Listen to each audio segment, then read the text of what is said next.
Welcome back. We are here in El Barrio. I'm Kirbyyyonna, and we are here with 97.9 The Beats and the beautiful, like the person who is, I think, bringing all the Latinas together in DFW Metroplex right now, the Sonia Kilo herself. Hey, Sonia. Hey, Kirby. Oh my gosh, I'm so happy to have you on here because, like I said, I feel like for me personally, you're like the representation of like navigating Latina culture right now, like in every kind of way. But for people who don't know, I have to start in the beginning. In the beginning, you were a singer and songwriter. You started around 11. Can you tell me your background of being an artist? Yeah, I think like as a kid, I really gravitated a lot towards music. Being able to sing was, really cool. But I think I fell in love with music when I realized I learned I could write. And then I started studying a lot of like my favorite songwriters and really getting into like what their journey was. And that's what really made me want to become a singer songwriter. And doing that in Dallas was really weird at the time for me because there wasn't anyone that looked like me, or there wasn't anyone that I could say, well, this person did it, so this is how they did it, and this is what I need to do. I kind of had to just create that journey for myself. And it was scary. But with everything else, I think it has helped me kind of jump in like with 2 feet on everything. Once I was able to do that in Dallas, and I was like, oh, I can do this, I could do this, I could do this. Yes. Yeah, because you like all the genres. You do a little Latino, you do some R&B, you do like the good vibes. You have full productions. I think the first time I actually didn't realize it until I realized it later on. You were on one of my favorite shows we ever produced, 979. It was Spring Fest. It was an all women's lineup. And baby, when you perform, you do all of the things. You got the dances, you got the choreo, you got the like what does it take as like to prepare for that kind of stuff like and get those kind of gigs? Well, thankfully for me in Dallas, I've grown up knowing a lot of people, and even just to this day, really the kind of person that you can be just in the community will really help you in the long run. And so almost everybody that I've ever grown up with, we grew up and we kind of still stayed in the entertainment industry. Like I know so many DJs. I know so many, artist managers, and they always help me along the way just by either putting my name in a room. When I became an artist, that was a big deal. Putting your name in a room when you're an artist, or even just mentioning you as this girl could help, be a supporting artist for this artist that's on tour. So I thankfully for the 4 years that I was an artist, I was able to really utilize those relationships that I had. I mean, and it was never on a, well, you owe me this. It was always just out of the kindness of their heart, which helped me want to do the same in return, which is kind of where I am now. Yeah, no, because and since you mentioned people from back in the day, shout out to the East Side. Where are you from again? I'm from Mesquite, Texas. You better rep her Mesquite, y'all. No one ever knew, no one ever really believed me when I said that, because people are so used to being like, you have to be from Oak Cliff because of how many people I know. I'm Mm-hmm. like, no, I'm from Mesquite. Like, I'm really from Mesquite, and I want to represent that so hard, and nobody lets me. You can rep Mesquite so hard, bro. I'd be I know, like, can y'all give me a sign, please? Hello. I'm like the only representative out here for the Latino culture. dude, it's had it on her heart because it's where home is. That's on facts. Well, I love that because, like you said, most people, whenever they think of musicians in the Dallas area, they're going to go straight to Oak Cliff. So what I mean, and you, again, you rep your side really, really hard, but that's something that you've always incorporated into everything that you do.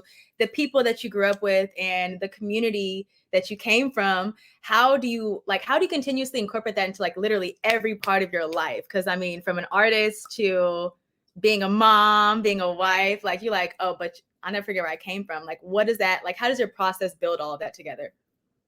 Like, I think for the most part, just being able to be a resource to other people as they were a resource to me. And, like being a mom, we have mom friends. We have, I always have people that are like, Sonia, how are you a mom and you do these same exact things? I'm like, well, because even though I'm a mom, I was a person first, Mm, like I am a person. And yeah. being an artist, I was a mom at the same time. I didn't become an artist and then became a mom. So I've Beautiful. always, like I always say, I'm Hannah Montana, Yes, Hannah. but, but I'm really trying to just be like, no, you can be that person. You can be true to who you are. You can be the artist, singer, songwriter. You can be the CEO. You can be, just like an artist manager, whatever you want to be, and be a mom. You don't have to separate it. Just because the universe is going to be like, I don't know what you're doing. Mm. So just be on, true to yourself. And as far as like the people that I have around me, or the people that I've been able to keep around me for so long, is just because of how I have also, I would say, water them, because they water me, I water them. We keep it going. There's been so many opportunities where I have been given where I'm like, I know the person that can really help me in making this brand deal or whatever look amazing. Yeah. And, and it's one of them things where it's like, if you can help build a community along with your journey, it's like the best feeling in the world. Yeah, no, because even when you were an artist, towards the end of it, you started expanding yourself. You have boutique stuff. You had your own merchandise, girl, and you still buy boutique stuff, right? Yes. But what do you do with your boutique stuff? And now I keep it. You tell it to your friends and stuff. Yeah, now I'm like, Kirby, I got this. Or, whoever, I got this. I bought this. Do you want it? And then you also have Kilo Bites that you started too when you were an artist, which is a collaboration with another Latino-owned company. So how did that come to be? Like going back to the artist journey, it was one of those things where when you are a homegrown artist, you don't really know how to navigate how to do brand collaborations and things like that, but you understand like your power and your growth, and you understand like the numbers and your following. And so I really was appreciative of Serape Treats when they were like, hey, like, I think we should do this collaboration with these kilobytes, which is the chamoy candy. And this was during the pandemic, was when they started. So 2021, I was like, let's do it. I understand how my following works. I collab with Dummy Fresh on making the packaging. He actually came up with the name Kilobytes. And then the second that we put it out there, I mean, we had sold out probably for 6 months straight. And there was a time where people were buying this candy like 6 bags at a time. And I was like fulfilling the orders and writing, I write thank you cards. And I was like, I'm very concerned. You're ordering. I appreciate, you constantly ordering, but this seems a little bit much. I'm not, like, I'm not your therapist or anything, but please keep in mind what's it doing to your teeth and your body. I'm crying. There's Mama Kilo popping in. And also because I had to sneak this in because you do have like a real job that you're in the corner of, right? Yeah, I do have a real job. In a hospital. So that's also you looking out for the health of people. So shout out to them. I don't know if we're going to drop names, but I will say shout out to you for literally being a super woman and making sure those people are not ODing on the kilobytes. But I understand why. I've been there before, honey child. Okay, so speaking of the expansion though, okay, as you started to grow, you made a huge jump, which was from being an artist to starting a production company, which is 20X Productions. And can you tell me what and where and how that came to be? Yeah, so I think, when you're an artist, it always asks you like whenever you're doing your song credentials for BMI, it'll always ask you like, what's your publishing? And as a writer, I would get a percentage of my publishing. So I kind of had to make up a company. And I made up a company during that. But then I realized, well, if I want to put my own concerts together and I want to make sure that me as an artist is getting treated the right way, I have to create that side. And I remember at the time I did like small events here and there. One of them, I did a comedy show with Ralph Barbosa, Midnight, Luis Suarez, which, everybody knows how big Ralph is now. But at that time, it really was just me collabing again with my friends and trying to just really spin the wheel and figure out what's going to work. And then after that, I was like, okay, well, this went pretty good. I think it's time, after the pandemic, I was like, I think it's time to really just jump in and put on this festival that I really think would go really good for the community, which I love food. Everybody loves food. Yeah. I love music and I love my culture. I love basically where my family, like all of the little things my family did growing up, all of the family parties we had growing up. So I was like, I'm pretty sure I can get my fan base and my following to believe in this idea because it's genuine, it's real. Mostly all of the things I ever put out, merchandise, was always something that had to do with me personally. So I kind of already knew that formula. So in 6 weeks, me and some friends just really said we could do this. And we put it out there. We did it at Sons of Herman Hall, July 10th, 2021. Wow. And it went really well. I mean, I think in attendance was 1,200 people. And we had so many local supporting artists. That was my favorite part. was because I really got to say, you're an amazing artist, you're an amazing artist. And I really got to create a playlist of local talent and just really say everybody's invited to the carne asada. And that's how Carne Asada Fest came to be. Hey. But since then, it's grown into this massive, like, city type festival that is for the city. And we're trying to... It's bigger than the city. It's for Texas. Yeah, I mean, we're really trying to... This is going to be our 4th year coming up in Memorial Day weekend 2024. And we really are trying to be one of those festivals that is a staple. So yes, it's from Dallas, Texas, but I really want it to be known, even though it is known in the country, as far as publications and things like that. I really want people to say, I got to go to Texas because I got to go to Carne Asada Fest. So we're on our way there. Yes. But I mean, that's really how 20X became what it is. But under 20X, there's so many other ideas that we just kind of do. I continue to support artists that are up and coming, such as Jax Hawk. Yes. We decided to take her on tour this summer and really just back her because she's an amazing artist. And then we have our second festival that's coming up called Cucuy Fest, which is happening October the 14th, this Saturday, which is a Latin alternative festival. And I'm kind of doing the same formula that I did with Carne Asada Fest and really allowing it to grow in this incubator for a little bit. And then 2024, we have bigger plans. Yes, girl. I was gonna say, because you hitting all the things I was rolling up to, because I was like, let me pause, reverse it. Come on, Missy Elliott in the building. So one, with Carne Asada Fest, it is a nationally recognized festival. It was a food festival that was in the top 10 USA food festivals already. So I understand the goals, but that's still a big achievement. So how do you feel about, like, within the first 3 years already having an accolade like that? It's honestly surreal. So that's why sometimes when I talk about it, I'm still in that mindset of I have this festival that's in this city. Like, I still haven't got to that point. It's like we're up here, but my mind is still like, we're just little babies, because we are, you think about it, 4 years is not that. We're toddlers still. Yeah. But it makes everything so much easier when you get those things organically and you're recognized for the things that you created, and it just really makes everything easier. So it's humbling, it's refreshing, and it just makes you want to just continue the growth and the reputation of being like an organically, culturally impactful festival.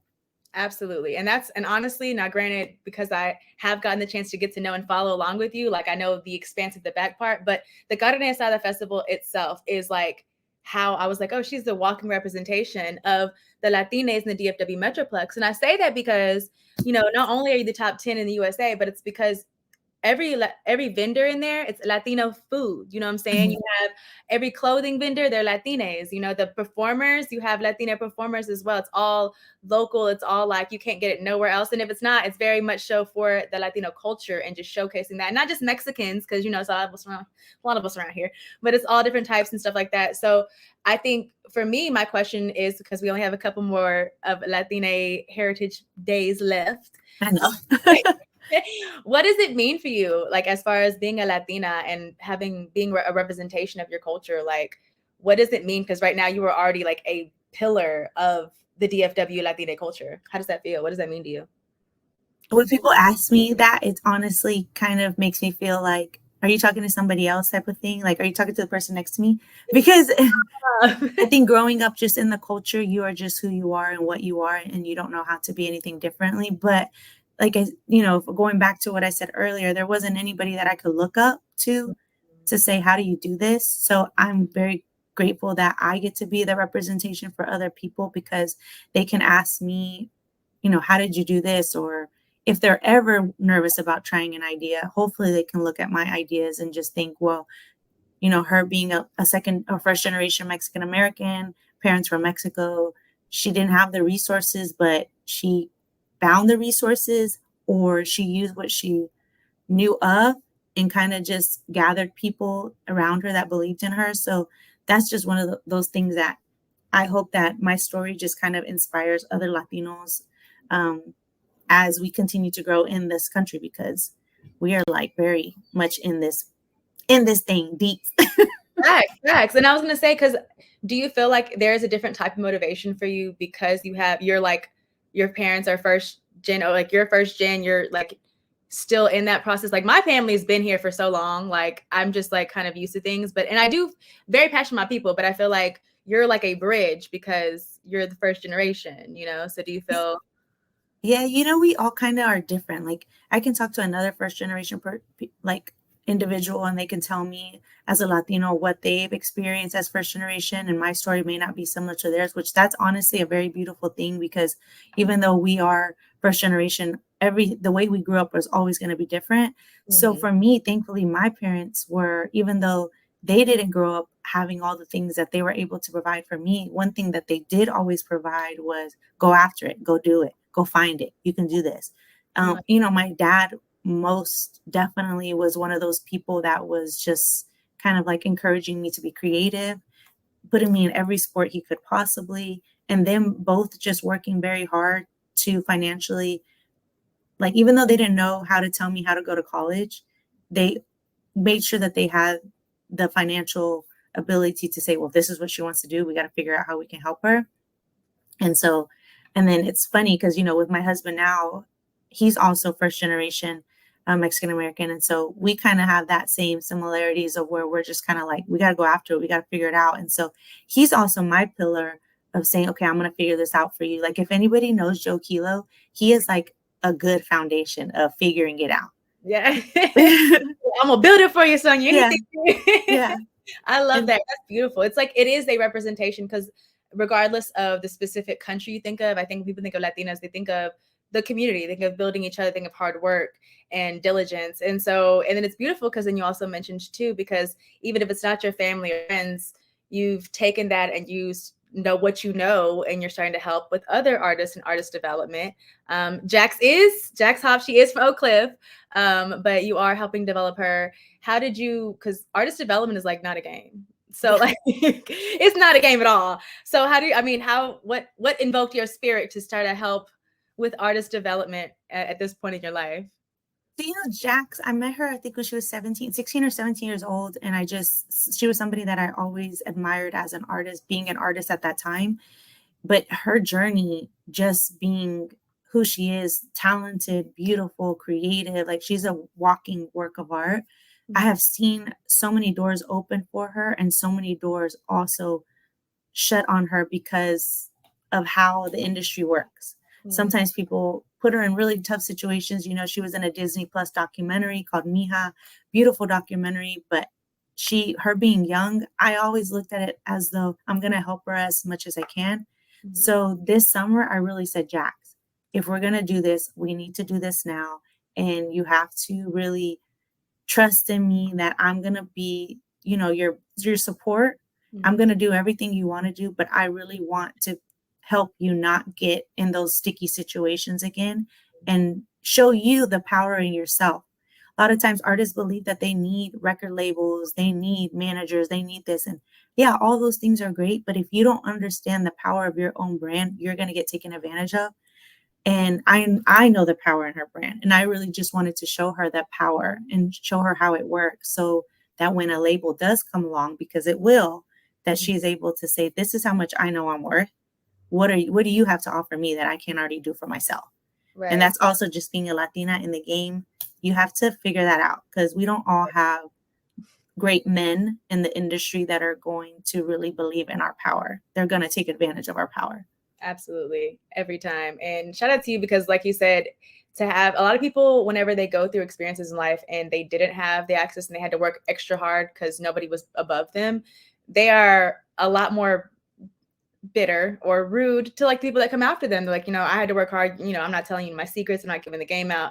So for you to just be very freely just open and just being transparent as well with like, hey, they're going to try to play you again, but here's how you go around things. I think it just really just show just the impact of who you are and why you are just a resounding, I think, presence overall in the DFW, because every time you do move, you do it in the same kind of flow. So I'm excited because now you are transitioning into a whole new festival. So I'm like, I know that same energy going to come around, even though you have a spooky spin on top. It's the El Cucuy Fest. So, I mean, that's scary stuff. For anybody who doesn't know, that is the boogeyman. Ooh, scary, Yeah. scary. In Mexican culture, cucuy, nobody wanted the cucuy to come. And then why did our parents always say, if you don't go to bed, the cucuy's gonna come? Like, Look, really? it's better than. Would you rather Kirbyyyonna or La Llorona? Which one would you prefer? Cucuy, because La Llorona, she did some messed up things to her kids. Say you're crazy, and I was like, I definitely prefer El Cucuy. So for El Cucuy, like you said, it's a Latino alternative festival, but it's like a 180 from Carne Asada Fest. Why is that? Very much so. Growing up again, first generation, we learned to like really adapt to our surroundings. And growing up in Mesquite, I would say I was very engulfed in so many different genres of music, but I loved everything. And honestly, if you talk to every Latino has their alternative rock side because why not? I think Why not? yeah, everybody And has their own time. yeah, and so like I love alternative music, and sometimes I can't add it to Carne Asada Fest because and you know, Carne Asada Fest, the way that it goes out is we really got to figure out what artists fit together. Like they may not all be the same genre, but it's like a playlist. You got to get there. Yeah. Sometimes certain alternative music won't ever fit in there, but that don't mean it can't happen. So I'm like, Cucuy Fest was really just that for me. And I was like, if I'm gonna go big ever in life, alternative will be like a dream come true for me because I really love rock music, whether it's Latino rock, Latin rock, you know, just our favorite emo music, all that stuff is this is the time to do it. And my whole spin on calling it Cucuy Fest was because growing up, if you wore like a black rock shirt, all of a sudden your family thought that you were like this dark person. You like, yeah, like you you know what I'm saying? It's like, dang, can I not just be me? Right. I'm sad today. Can I not just be sad today? I'm in my feelings. Please. So that's really me just being like a play on words on how our tias or whatever looked at us like they're all into the cucuy right now. Okay, like no, that's but this year we're doing at the Sons of Herman Hall, which is like a historic building in this Deep Ellum. And it has history of having some haunting appearances here and there. I knew that from the beginning when I did God and I saw the fest there, but I was like, this is perfect to just do Cucuy Fest there because we're just gonna use the decorations they already have.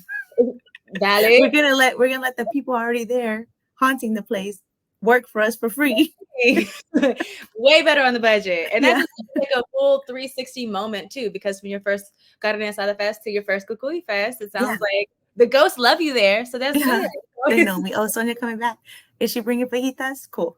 Yes, because there's always food if Sonia's around, right? Yeah. Okay, well, that's good. I was gonna say, so I do have like one more question, and then I'm gonna have 1.5. The 0.5 is because it's Latino Heritage Month or Latina Heritage Month. I am kind of curious. I haven't how do you refer to yourself? Like when people are you do you Chicana? Are you Latina? Are you Mexican? Like, what do you say? I'm a Latina. Just because it's super, I mean, like I understand Chicanos were really, from my perspective of what I was told, Chicanos are really people that were like here, always here, always here.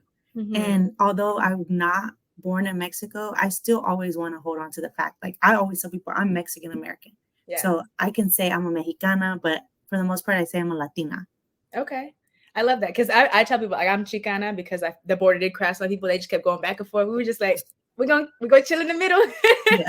But with that being said, so for this Mexican American Latina, that is literally the representation of all the DFW, last year around October 12th, 2022, exactly, the mayor of Dallas, Eric Johnson, granted you with your own day. Yeah, I have a Sonia Kilo day, which it's so funny because I tell my kids, like, well, y'all not going to school that day. You better just tell your teachers your mom got her own day. It's a national holiday. Period. As you should. Do you have any plans? It's tomorrow. Do you have any plans? Or today? Or because Cucuy Fest is going on this week, I did not get to plan as much as I would love to, but I would love to, after this week, get back into like the philanthropy work that we do. And, you know, Carne Asada Fest also gives during that time. So I really want to give back to families. And that's what I'm hoping to do these coming weeks. Oh, I look forward to it. Well, call me. I'm always here to help. Yes.